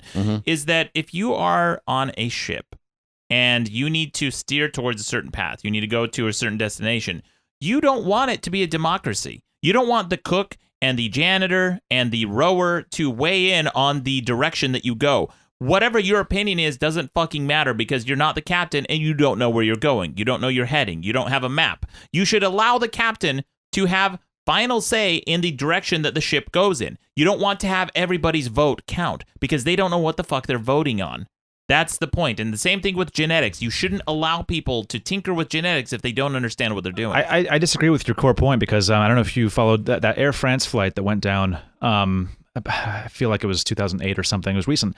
It went down in the Atlantic Ocean, and what they determined was the pilot was overly confident in what he was doing with the controls, and that his co-pilots and like the flight attendants didn't completely agree, but they weren't able to speak up because he was so sure. He was like, I got this. I know what I'm doing. I know exactly what's happening. But he was misunderstanding the reading completely. And because of one man being in charge and there not being a democratic vote, the plane went down into the ocean and everybody died. Well, the example there is that he had co-pilots who were also equally trained, but he's not asking the passengers, right? The passengers is the example in this. Okay, analogy, sure, right? yeah. I don't want the passengers. Yeah, you don't want what? What? Okay, I'm not on board with comparing a civilization to a ship or a airplane that's falling out of the sky. That's not the way society works. We're not all on one ship that's heading towards an iceberg. Well, look, you know what voting does work is on madcastmedia.com. Yeah. I want you guys to weigh in on both sides of this debate. We have the phone number for the voicemail on the website as well, if you guys want to call in and leave us voicemail. But before we get to that, Rucka, do you have a wrap-up for us? Yeah, when I was in 11th grade, I took a class called Outdoor Environmental Science because it seemed like a very easy class. Yeah. And I don't recall giving you the floor, Maddox. It seems I feel like we go through this every day. Okay. And you're talking again. All right, my teacher was a hippie, a former acid-tripping crazy person, if you will, who seemed to have a very hard time differentiating human beings from animals that operate purely on instinct. So we learned a lot of very irrational things in this class, but hey, it's science according to the name of the class, Outdoor Environmental Science. And then one day he showed us so I actually learned more from that class than I even bargained for. I signed up because I thought it would be easy, but it turned out I learned a lot about the culture we live in and the scientists that sometimes get a megaphone bigger than my own. So he showed us a video about GMOs, about genetically modified organisms, and this was not about people. This was about fruits and vegetables and, food in general that's, has genetically modified shit happening in it. And, let's just say it was negative. It was negative towards GMOs. And after the video was over, he said, okay, everyone raise your hand if after this video you have a negative view of GMOs. And a bunch of hands went up. He said, okay, now raise your hand if after this video you're neutral. Your opinion hasn't changed or you just don't know or don't care. A few hands went up. Then he said, now raise your hand if your opinion is positive towards GMOs. And I raised my hand. The only one. As usual, the lone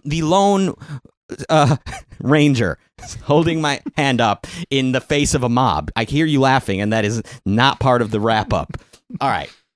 And he looked at me, and he said, why? He said, why are you for it? I said, well, I don't know all the facts, but I would imagine that when the first Armenian began cultivating agriculture and growing food in a way that had not been done before, his friends and neighbors were very apprehensive, and they also thought that this had potential danger, and oh no, it's new technology, it's unfamiliar, let's kill this guy. So therefore, I'm skeptical of your skepticism. I'm saying I really want to learn more about this before just deciding it's bad because it's new, because it gives, the corporations power over food. So that's what I said, and he looked at me like I was from another fucking planet. It's a Rucka wrap-up. Wow, okay, great story. It is a great story. Great story, Rocco. He liked it. Yeah.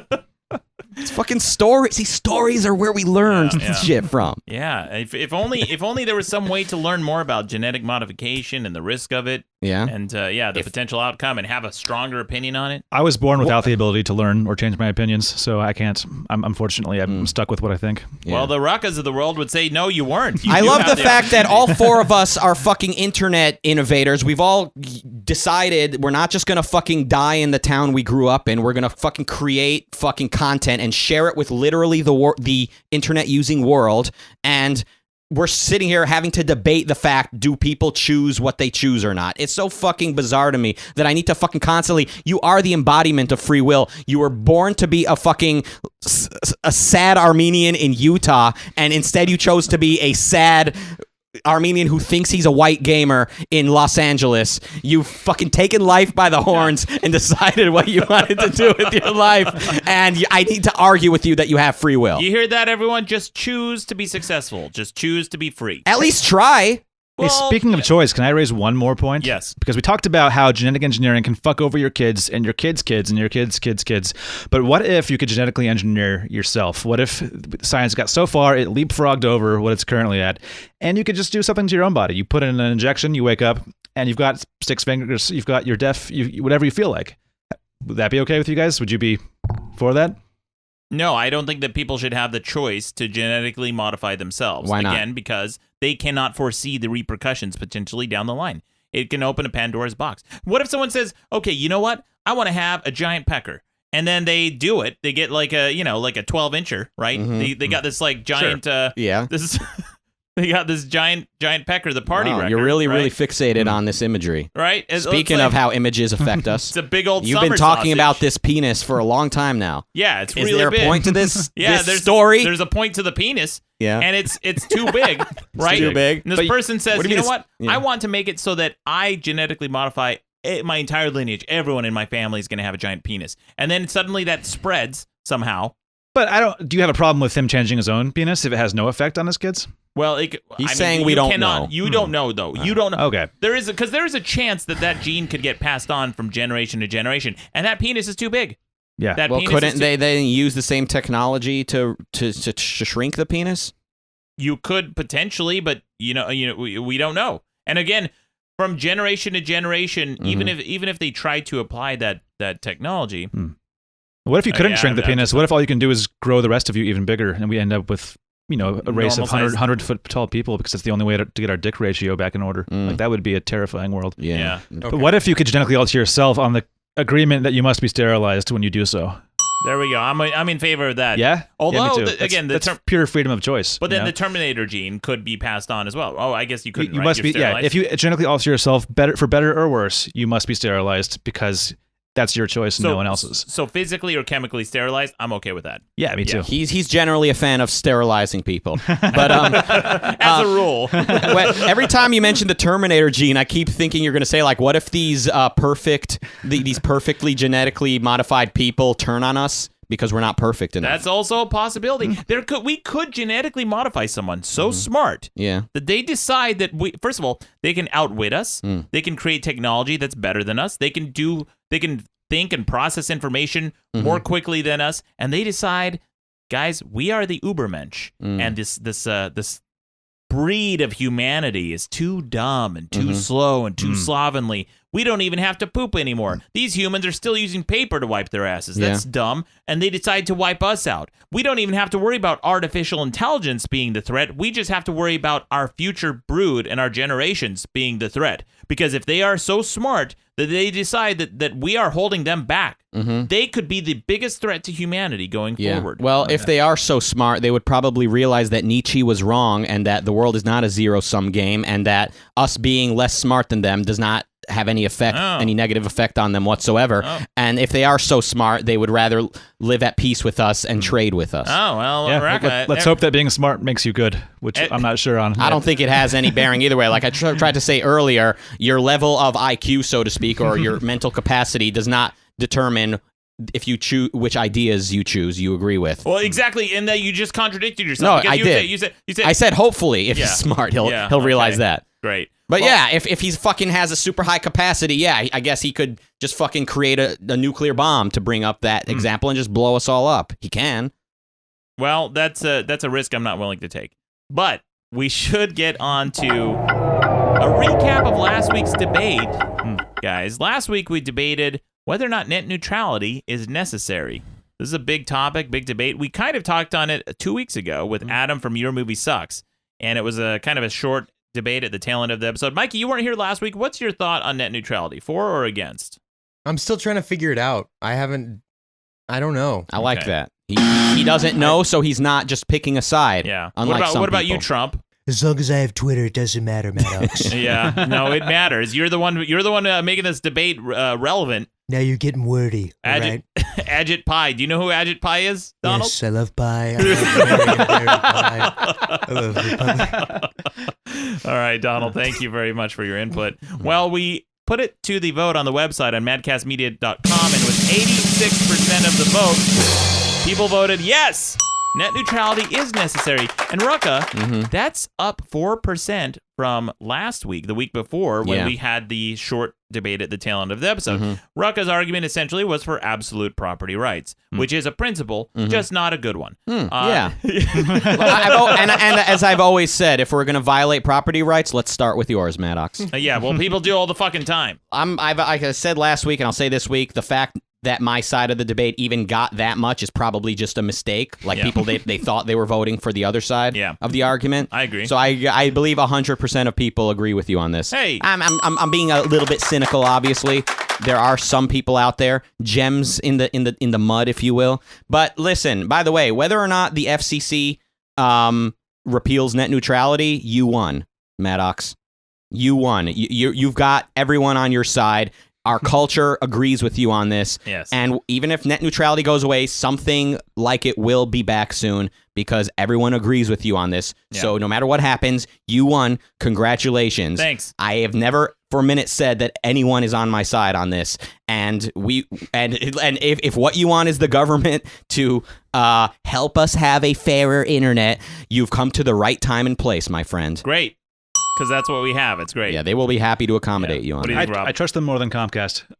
Exactly my point last week. We trust our government more than we trust private businessmen. As you should. Yeah, sorry, go ahead, Rob. Well, in terms of the internet, would you trust a single ISP to dictate who's allowed to thrive? And I don't think we would have a single ISP in a free market. We do, though, in most places. Yeah, well, most we have places. far from a free market. Okay, well, here's the thing, Rucka. Your own fucking principle undermines your argument. Why is that? Because ISPs are independent companies. They're run by whatever person wants to run it, and they can run it however they want. If they want to have racist or sexist or hateful content on it, they can because it's a private company. Whereas the government, we have all decided and determined, has to be impartial and neutral and cannot discriminate. And so that's why it's specifically the function of government to determine whether or not neutrality rules exist and where they can be applied. Because if an internet service provider has to determine your rights, if they have the ability to determine your rights to put whatever type of content and communication you want,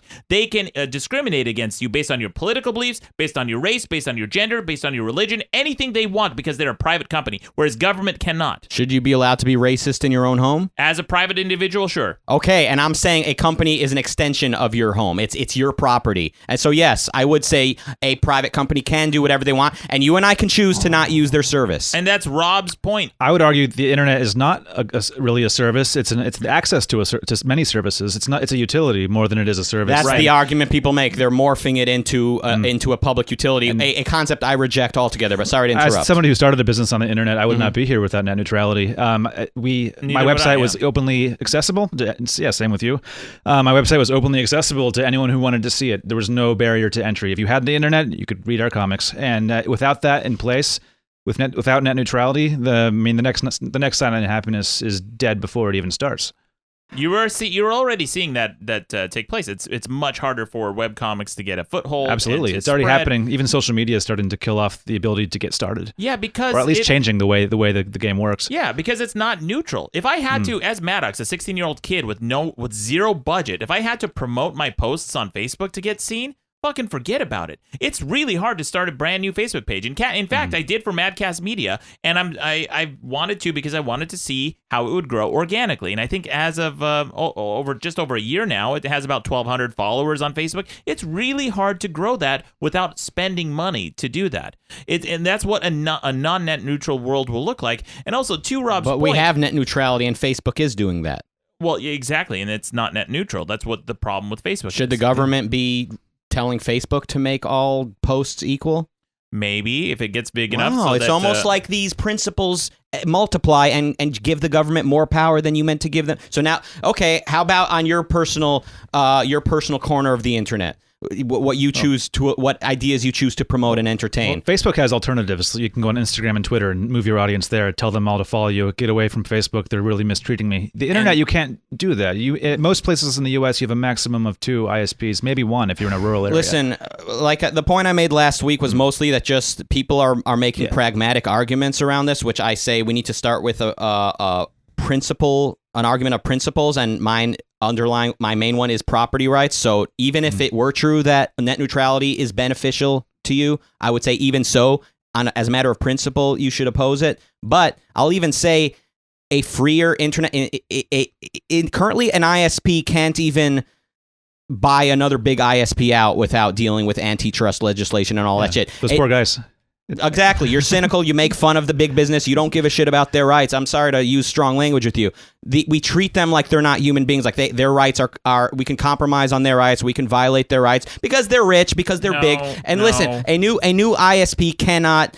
They have no incentive to lay down the infrastructure to provide a new area with internet, knowing they'll never be able to buy out the other big companies. No. I mean, here's the thing, Rucka. You believe in the principle of life, liberty, and pursuit of happiness, right? I think I know where you're going with this. Well, okay. Pursuit, that word means to go, to be able to go where you want, to be able to traverse the land that you want, to be able to go and find your happiness. Well, that applies not just to the physical world, but the virtual world as well. You should be able to go to whatever web page you want. You should be able to go to whatever website you want to read and study and educate yourself. You should have the opportunity to pursue your happiness. And if some company is putting their thumb on the scale and preventing you, they're making an artificial bottleneck just so they can charge you a little bit more. This is the company that you're choosing to deal with in the first place. You don't have a choice, Rucka, because as Rob pointed out, most areas in the world, in the United States, only has one provider. In this highly regulated economy where not only is it hard to start a business in general, but if you're a big business, you're not allowed to buy out other big businesses without dealing with antitrust and being called a monopoly. In a culture where we're constantly beating up on big business, constantly saying let's nationalize them altogether and treat them like a quote utility. I don't think it's beating up on big business to prevent them from trampling small business. It's a defense of small business. If it's done within the confines of the law, we have no place telling them what they can do or not. And like if I closed down the road to your house and like put up barriers and said you have to pay me $10 to go to work, I think that's the equivalent. His example last week was if he paves a big donut around my house. Listen, if it's property that you acquired, legally, if you acquired it honestly, you didn't get a special favor granted to you by the government, or you didn't steal anything from anyone, you didn't defraud anyone, you do have the choice to put a toll on the road and say, pay me to get past here. No toll. How about we just buy it? We just bought all the land around you, and you just go out of business and you die. You can't ever leave your land, and you can't force anyone to put any electrical lines in. You can't force anyone to put any roads in. You can't force the internet to go in. You're just fucked. And I have essentially, by exercising this absolute principle of property rights, fucked you out of your life, liberty, and pursuit of happiness. Listen, so you're saying if we have property rights that are inalienable, someone could be trapped in their home and unable to leave their house. Easily, yeah. I have a hard time even wrapping my mind around how we can get to that. However, I would say the case can be made that if you're trapping somebody in their own house and they're unable to get out and get food, the case can be made you're violating their property as well by not letting them out of their house. Thank you. And but that's not the same as saying that is not the same as saying you have a right to have whatever kind of internet you want. You can create the exact same virtual moat around someone's website and prevent people from finding it. And that's the exact same problem that YouTubers are facing today, is that they can post a YouTube video and it won't go out to the subscribers because guess what? Google has determined whatever content you have is not the content that they want to prefer and refer to their subscribers. And if you're allowed to go into any shop you want or any restaurant you want, and we had a big thing about this in the 60s called the Civil Rights Movement, like you should be also allowed to go to any website you want. It's equivalent. These are businesses. These are artists. These are people creating things. Yeah. So here's an unpopular opinion. If you thought the net neutrality opinion was unpopular, here's another one. If it's 1965 and I'm pushing and I'm marching with the civil rights folks saying black people should be treated equally by the government, that's it. A restaurant owner wants to be racist. Incidentally, one was named Maddox, Lester Maddox. He didn't want black people in his restaurant. I would say, if that's his choice, we can publicize it. We can pick it outside his restaurant. We can boycott. We can refuse to sell him food. If a supermarket doesn't want to sell food to racist Maddox that doesn't let blacks in his restaurant, they can refuse. The farmers can refuse to bring the ingredients to his kitchen. We can act on it, but it is his property. Right, but not with an internet service provider where it is sometimes the only way that certain people can communicate. In fact, emergency services have come to rely on internet service providers. Oh, yeah. And for us to be able to say, okay, well, let's give any company they want carte blanche because of this principle, however virtuous as it is, and there is some virtue to this principle, but just because it's a principle doesn't mean it's a good one in all circumstances or a good one absolutely. And we'll get to more of this in just a second because I got a lot of voicemail to play on this. Oh boy. You can imagine how these went this week. But here's some voicemail. This guy I think disagrees with you, Ruck. I'm not sure. No. Let's listen. Shocking. To this. Yeah. Whoever the fuck said, oh, if your place only has one ISP, fucking move. What a stupid fucking thing to say. First of all, there's nowhere you can go in the United States where there is option for you to get a different ISP. If you move, sure, you'll have a different ISP. So will everyone else in that town. Wherever you live, there's going to be basically one ISP for your entire fucking district. Jesus Christ. And to say like, my business is failing because there's an anti-competitive marketplace that needs to be regulated and taken care of, I guess I'll give up and leave. Fuck you. How anti-American are you, piece of shit? Like, fucking hell, man. What a garbage argument. Great argument made by the other guy on Skype or whatever. I'm He confused. was like, yeah, my business will fail if this exists. And you just say, oh, fucking move. You fucking idiot. Jesus Christ. You know what? Fuck all of you. I'm a Nazi. Oh, shit. Wow. Well, that was You really know how to pick 'em. surprise ending. I agree with him in principle. I don't know about this Nazi stuff. I'm afraid to agree with him now after that last bit. Wow. No, I mean, I do agree that like if you don't like it, then move is more of an ignorance of the problem than it is a solution. I think moving is the American thing to do. That's what people used to do when there was opportunity somewhere else. That's why people moved west. Sure. Okay. But they didn't move west for the opportunity to get onto Instagram. Like that's dumb. Yeah, if there's a state that promotes slavery, we shouldn't try to fix that problem. We should just move to a state that doesn't. Slavery is a violation of people's rights. The slaves themselves were violated the way that you want to violate the rights of ISPs today. Yeah, absolutely. Okay? There would be many more ISPs in every area in a free society, free economy, which is far from what we have today. Yeah. It's nearly impossible to start a business, let alone an ISP. And you know that if your ISP does grow it to become one of the greats, you will not be allowed to swallow up the other ISPs because Maddox, the philosopher king, decided it's anti-competitive and monopolistic for big companies to buy each other. Hold on. Do you think that it's hard to start a new ISP because of government regulations? Yes. Well, no, that's completely incorrect. Like it's because of other ISPs. It's because of monopolies and backroom deals with jurisdictions to like only allow one ISP per neighborhood. Like there's no way to start an ISP. Wait, hold on. What are these agreements to only have one per neighborhood? Like look at Google Chrome or look at Google. What's it called? Google Fiber. Google Fiber. Yeah. Not Fi. That's their Google Fiber. Google Fiber. Yes. Mm-hmm. They're being like completely locked out by city councils partnering up with ISPs like AT&T and Comcast. Comcast is the one that wants them shut down. The cities don't give a shit. I mean, if someone's going to pay me money to dig a hole in the ground and put a cable down, I mean, why does the city care? They have no dog in that fight. It's the ISPs that are blocking out smaller ISPs. The city council, and they're using lobbying money to do it. Absolutely, I'm with you 1,000%. The city councils here are the ones violating people's rights by even having any input whatsoever. The purpose of a city council, as with government at any level, is not to pick favorites and not to do special favors for anyone. I agree, by the way, with people that say, oh, the big ISPs, they want net neutrality. I'm sure a lot of them do. A lot of them, they love they love the system we have today, or whatever it is. Like, that's not the point. They don't even... Their opinion doesn't even matter more than anyone else's. What matters is the principle. What matters is reality. Well, that principle, Rucka, that you keep bandying about is not a good principle in absolute terms. Like, every principle, when you extend it to its logical conclusion and go as far as you possibly can, including the principle of feminism, the principles of freedom, and the principles of democracy, as we saw earlier, there can be problems if you adhere to that principle. Absolutely. There needs to be some amount of flexibility in these principles to allow for problems that arise from absolute property rights, like being able to build a moat around someone's house and buying a donut-shaped property that prevents them from leaving, or being able to stop someone's ability to pursue their happiness by communicating with others. There's disabled people who have come to rely on the services of internet service providers. You're telling me those people should just be forced to get up and move if their internet service provider decides to discriminate against them? And I know your argument would be that the free market would come along and create a better ISP that supports that person.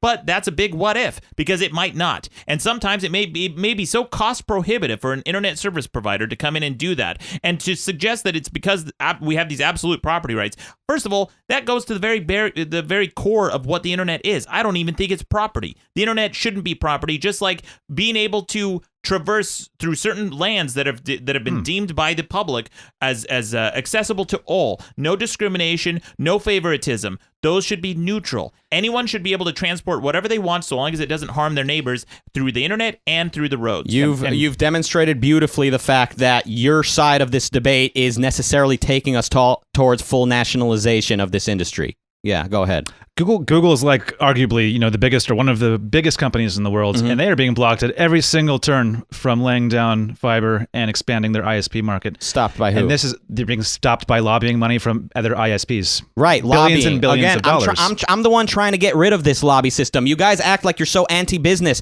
I'm the one saying these businesses should not have special privileges. They should have to compete just like everyone else, as well as dealing with new companies. They're being stopped by this lobby system that you guys are trying to uphold. I don't think we're trying to. No one's opposing lobbying, but we're saying the ISPs, if given free market and free reign, all they'll do is buy each other and keep infrastructure costs down and keep rates up. That's what they're interested in, and that they can't stop new companies from coming along and providing the service for a lower cost. You guys, you bring up a handicapped example that nothing has raised the standard of living of a handicapped person like capitalism, and all you do is rail against it and saying capitalism will fuck over the little guy. No, okay. Again, another straw man argument. Here's another voicemail. This guy brings out an interesting point that Rob touched on earlier. Listen to this. Okay.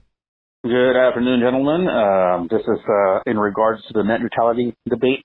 Rucka, does Maddox pay you to say retarded shit so he can feel smarter? I wish. What a free service you provide for the show, because, look, the whole net neutrality thing, that has to stay. And the reason is because these ISPs, they're after your money any way they can get it. And if they can fuck you over for providing extra services or whatever, they're going to do it. Now, look what they did to Maddox, what Apple did to Maddox by blocking his content. Oppression. Now, what makes you think that ISPs are not going to block certain content so that you can pay extra? You absolute chuckle fuck. God fucking damn it. Oh my God, you diminutive retard. Oh, you cut your hair. It looks like somebody took a shit on your fucking head. Idiot. That last part was unrelated to net neutrality.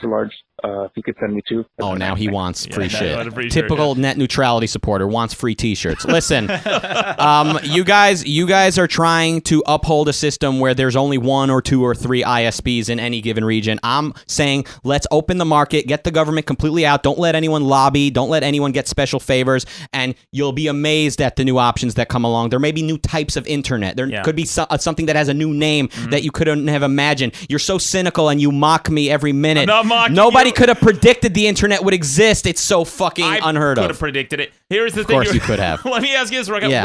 Where should point to me this fucking magic fairyland that exists where this utopia you keep talking about. Yeah, you're presenting a solution that's utterly impossible to attain because money and politics exist, and you cannot ban lobbying. Show me where it is existed in history. where what existed. This utopia you keep painting of, well, free market. And then We've never had a fully free market, but how do 1,000 internet lines even fit on the same telephone pole? Like you can't it is a utility. There's no way you can just say anyone can start an ISP on top of the other one. I don't think telephone lines should be a utility. I think everything should be privatized.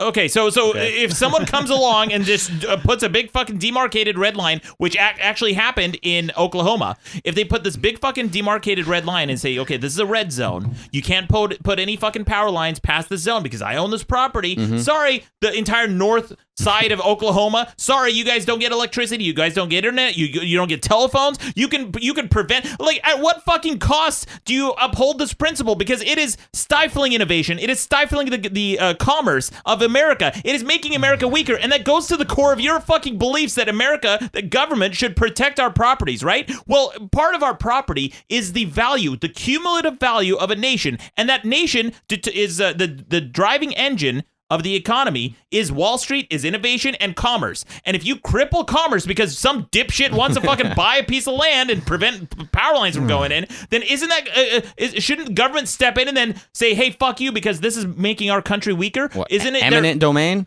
Isn't it? What are you, Donald Trump now? Couldn't you make the argument that government's role is to protect your property, and they are protecting your property by making America stronger economically by removing these barriers that you put in place of commerce? No. Okay. What? Listen, if somebody doesn't want you to pass a line through his property for whatever reason, we have a problem. We don't get to just violate his property because it suits our convenience. So we should have absolute property rights. And even though it's never existed in history, you're guaranteed that it's going to be a good thing. So in these in these areas that have 3 ISPs or more, that are everywhere according to you, like they have many, many choices, how much faster have your internet speeds gotten over the years? Much faster. Really? Look at places. What do you mean? Look at internet when it first came around and look at it today. But compared to other countries, we're way behind. Yeah, we're way behind other countries. Like, we're barely in the top 10. Especially in urban areas where the infrastructure is so expensive. We're way behind other countries. And it's because the ISPs do not want to innovate. It's almost a monopoly already. It's like if somebody from fucking Cato.com can give you a better argument for the pragmatic reasons that capitalism clearly raises our standard of living. I'm just saying the principle of property rights is inalienable, and no other rights can be possible without it. But and as far as, show me a time in history where there was a free market, to the extent that free markets have been applied, such as the 19th century in America, or in South Korea as compared to North, or West Berlin as compared to East Germany, it's very clear that the standard of living rises much, much higher, to put it lightly, under free markets. I don't know why we still need to have this argument when it's just so blatantly evident. This very podcast couldn't exist in a fucking command economy. You just said we should ban lobbying to solve this. How is that a free market? You're saying who can change? Because money? Giving the government power that they should not have, such as the power to pick favorite companies or to do special favors at the cost of others. That cannot be banned. You can't ban someone from giving a job at Verizon when their time on city council is up. You can't ban lobbying completely. But while they're on the city council, they should not have the ability to do special favors for anyone. Well, I don't know how you would have it's their job to say yes or no to people digging up holes and putting wires in the ground. They should only have the right to say no if it demonstrably is violating someone else's property, in which case that affected party needs to present the evidence. But it's their property. It's their roads of the city. It's the roads and the power lines. Okay, then this is where everyone leaves my ship. This is where everyone jumps ship. I do ultimately want to see all property privatized. So, in fact, I'd like to see private roads. I know, cuckoo, crazy rucka over here. Literally, thinks roads crazy, can be private. Well, call me a dreamer. We all fucking rally around that idiot John Lennon with his fucking stupid socialist lyrics. I'm just saying, fucking roads may someday be privatized. Yeah, well, great. They already did. Once that happens, I'm going to buy the road by your house and just rip it up and sell the concrete and rebar. Well, I would have to sell you the house, wouldn't I? Well, no, that's fine. We'll buy your neighbor's house and the neighbor's house. Yeah, but I'll go a few roads away if I need to. Yeah, we'll buy a large enough area so that you can't get in or out, fuckface. I love this. Like, this is what the market does, right? This is what happens in South Korea. Yes, this is what competitive. Yeah. Every time you give these if you give these companies absolute rights, they will abuse it because they are abusing it now, and they will abuse it. Your argument is contingent on people not being greedy assholes, and I don't think that's going to change. How does building a donut around someone's house? How is that greedy? Well, who does that benefit? Well, I'm planning only charge you money to leave it. Yeah, and by the way, it not only do you have to pay me money to leave your own fucking property, but then if you have a business on that property, I have just cut off the transportation methods to your business, and that's going to benefit me because it's going to increase my customer someone base. else can provide an alternate way to transport your materials. Okay, and if they don't? Then you have a problem. Okay, that's the point. I love the fact we live in this fucked up world where the lobby system has fucking turned this country into a complete total shit show. You would if you held your breath while someone listed all the problems we have with this lobby system and this mixed economy of ours. You would hold on, let me finish. You would die holding your breath, and all you could come up with is, I'll build a donut around your house, and that's your fucking go-to of why property rights should not be absolute. See, my billions of dollars are my property, and as the owner of an ISP, I think it's well within my rights to give them to a city council in order to keep But that city council they're using force to enforce. They're using a gun to enforce their will. So a city council, as a government body, should not have that power. Okay, here's another voicemail who disagrees, I think, with all of us. Listen to this. All of us. Good. Finally. Holy shit. Maddox, Rucka, and whoever the other two guys are, you guys are so fucking stupid. I thought after that mini debate about the FCC on last week's episode, like, they're going to have a legit debate. They're actually going to know what they're talking about, or at least have guests that know what they're talking about. Holy shit. I've never heard people who know less about a topic argue about said topic. Holy shit. I'm going to call back again and, explain everything to you guys, and you can listen to it, or you can stay ignorant, because holy fuck, this episode was retarded. All right. Yeah, you know what? Good point. Yeah, well... How do you argue with that? Douchebag of the week. By the way, Yeah. Go ahead. You want to say something? No, I was just going to say, he did call and left several long, meandering voicemails, which didn't really add a ton. I like that guy. That guy needs a hug. I mean, what the hell? He's just mad. You think I like this? You think I like being on the most unpopular side of every topic? Wow, do you think you're I shy like? talk, huh? Do you think I like the hate? Do you think I like being ridiculed every minute of my life? Do you think Maybe. this is what I want? I think you enjoy this. Yeah, Maybe a little bit. A little bit. I'd like to really embrace it. You know, I've been too nice and diplomatic my entire life. I really want to start pissing off some people. Yeah, well, you're doing it. All right. Yeah. Here's another voicemail. This one, we've talked about this long, so I don't want to spend too much time on this, but they make a case for why sometimes regulations are important in terms of food. Listen to this. Hey, yeah, I was just listening to your podcast about net neutrality, and when you're talking about regulation in the food industry, about putting poison in ice cream, I was thinking, what about companies putting drugs, as in methamphetamine or something addictive that makes it that does have long-term effects, but it makes it more addictive, which makes it more attractive. That's why we need regulation. Not because they're going to put straight up poison, but they're going to put something that makes it more addictive, more attractive, or something like that. T-shirt size medium. Okay, no t-shirt. But what if the ice cream company is lobbying the government and they get the right to, they're allowed to put meth into their ice cream? So see, regulation doesn't work. Here's what I'm saying. Here's my answer. Here is the plain solution. A company, if they're putting meth in their ice cream, they need to tell you that. They need to disclose that, or else they're lying to you. They're saying this is safe to eat, but it contains meth. Wait, you're saying you should regulate what they put on their own wrappers? That's fucked up. I'm saying defrauding a customer is a violation of their rights. It's giving them poison without their knowledge. You're misconstruing the argument. He's not saying meth, but he said something addictive. I'm saying, again, people, here, two scenarios. One is an ice cream company says, what we put in our ice cream is a secret, and we're not disclosing that. Then you and I can say, okay, I will not choose to buy your ice cream. That's scenario one. Scenario two is an ice cream company says, here's a list of the ingredients, and they leave out one of the ingredients, which happens to be something addictive. They've withheld information. They've essentially lied, and that is a violation. That is a violation of a contract you enter in when you sell somebody something, and for that, they can get in trouble. Wait a second. Do you think that companies should be forced to list their ingredients? Not should they be forced. Again, completely space out? Were you asleep during that first scenario? If a company doesn't want to, we can choose not to buy their products. Well, okay, but what if people are buying it? And a supermarket can choose not to carry that product. They say, we only want to carry products where we've been told what's contained. Guys, it's like every topic, and then once we're done arguing about ice cream, then you'll say, okay, but what about fucking cars? If cars want to fucking give you malfunctioning brakes, it's like every fucking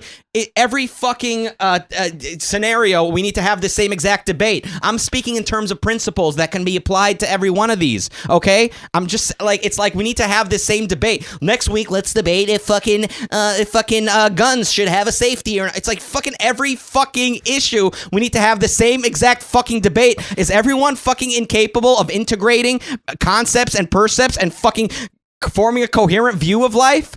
95% of people probably yes. They should have the government holding their hand to not give themselves poison from their ice cream. That's Maddox's view too. He's a philosopher king. Here we go. I am Straw a man. philosopher king. Oh no. Oh, it's not an actual straw man.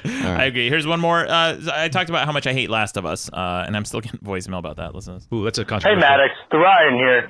Continuing to talk about how fucking wrong you are about The Last of Us. Well, guess what? This week you said that you'd be very interested to keep playing The Last of Us if you played as Ellen Page's character. Well, ding dong, motherfucker! She's the main character in The Last of Us Part 2. Get hyped. Booyah! No, I'm not interested in playing Last of Us. The point is... Why? It's such a good game. Oh, everyone loves it. Start over. Rob, everyone loves it. I know. But the thing is, when they switched over to playing Ellen Page's character, when the main character dies in The Last of Us, I thought that was really innovative. I thought that was really cool. I would love to play the rest of the video game as this character, but instead they chose this limp dick. Oh, everyone survives, and then they bring him back anyway. The game is so fucking cliche and stupid. Well, that's your opinion, even though it's garbage. But I can't argue with the way you experience video games. Yeah, that's right. It's my experience. And here's another caller about Last of Us. Listen to this. Hello, my name is Dirk, and I wanted to do a caller call out on that guy that was trying to argue about how great The Last of Us was, and you know what, the guy's full of shit, okay? Here's the thing. You want to say that the game has spiders and other cool creatures. You know what? Dark Souls has a spider except with boobs, okay? And I killed the fuck out of that thing. Scrub Lord, get on my level. Yeah, get on his level. Caller. Rob, are Dark Souls and Last of Us the only two games in the world that were in this discussion? In this universe, okay, yes. that makes sense. Cool. There are only those two options. Who knows? In a non-net neutral video game world, in a non-game neutral, there's only world, one game. There's Yeah, only one game. It's The Last of Us, and if you don't like it, you have to move to another country to play a different game. Yeah, that's the.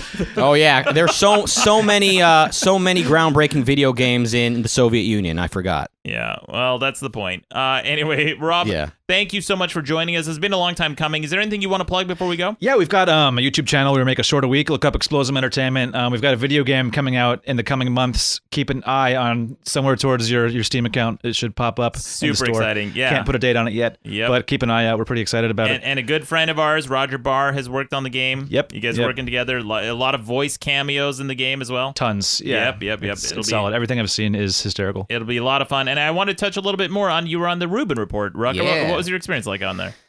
Let's just say we had a conversation. Yeah. Damn, son, where'd you find this? It was interesting. Let's just leave it. He was expecting a YouTuber, to come on and touch upon a little bit of this, a little bit of that. And with like 10 minutes in, I'm just fucking like my meltdown a couple minutes ago. Yeah. Picture an hour long of that. Yeah, well, I've seen it. Mikey, thank you for joining us again. Welcome back. Thank you, sir. Mikey, do you have any new videos coming up? I'm working on some stuff. A lot of drawing. Yeah. I'm doing a lot of drawing You right always now. are. Mikey's getting into this animation game, which maybe you guys should talk. Yeah, you guys. And by the way, guys, if you haven't seen the Cyanide and Happiness shorts and the series, it's incredible, super, super funny. And by the way, I was a backer on the Kickstarter like way back when, and I almost forgot that you guys had the full series past the shorts. I forgot that when you released the shorts, I thought, oh, that was the product that I paid for. But no, you then delivered the entire season as well. which has been picked up on CISO. And it was on CISO, which no longer exists. Now it's on Yeah. Verve, and you can watch the first 2.5 seasons for free. And if you've never seen them, it's like the shorts, but they're longer, they're more story-driven, and there's more crazy action, musical numbers, all kinds of stuff that we can't get away with on YouTube. I would Yeah. definitely check it out. It's fantastic. Thank you, Rob from Cyanide and Happiness. Thanks for having me. Thank you to the Sergeant of Swag, Mikey Bolts. Thank you. Thank you to the Maharaja of Moderation, Rucka Rucka Ali. Yeah. But most of all, you're welcome. Hey, Maddox, great debate on net neutrality. It reminded me of a really good joke. How many... fuck.